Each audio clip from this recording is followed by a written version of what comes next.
Now that we've talked about paragraph structure, starting broad and moving to the specific, and cover topic sentences and supporting sentences, let's move on to building flow within a paragraph. There are many techniques for building flow, and we're going to focus on 3 ways here. Many times we hear about varying our vocabulary when we write, but there are times when we want to repeat the same words, such as when we repeat key terms. Repeating key terms can make your writing clearer and easier for a reader to understand. You also want to use the same term for a key term throughout your text. Changing the term to something else when you really mean the same thing can be confusing to readers. For example, if the word soccer ball is a key term in your paragraph, you would not partway through the paragraph begin to refer to the soccer ball as the black and white sphere. It is clearer to keep referring to the soccer ball as the soccer ball. You might refer to it as the ball or it, and then back to the soccer ball, but you wouldn't want it to refer to it with completely new language.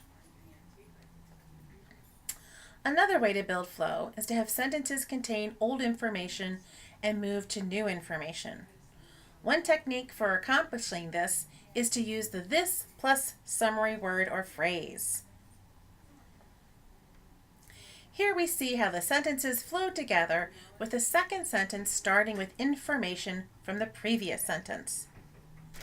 The writer summarizes information in the first sentence with this association, referring to the scientist's findings. The writer begins the second sentence with this old information.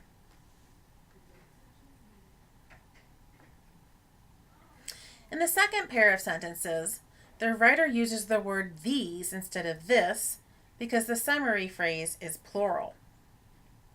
The writer begins the sentence with old information. These more intricate characteristics is really referring to the more fine-scale genetic characteristics from the previous sentence.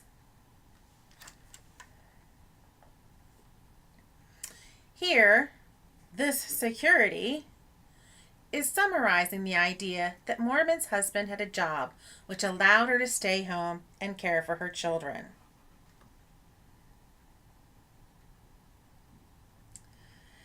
Another way to build flow is by using transition words.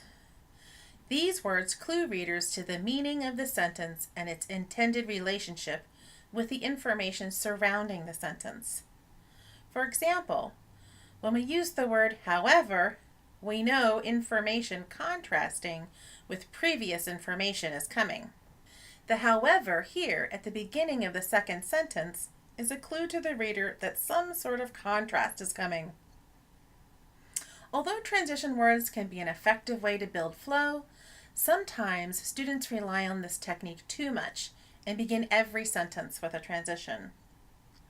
Using transition words at the beginning of every sentence can make your sentence structure repetitive. You do not need a transition word at the start of every sentence. Here are a few links to resources containing charts organizing transition words according to the meanings they convey.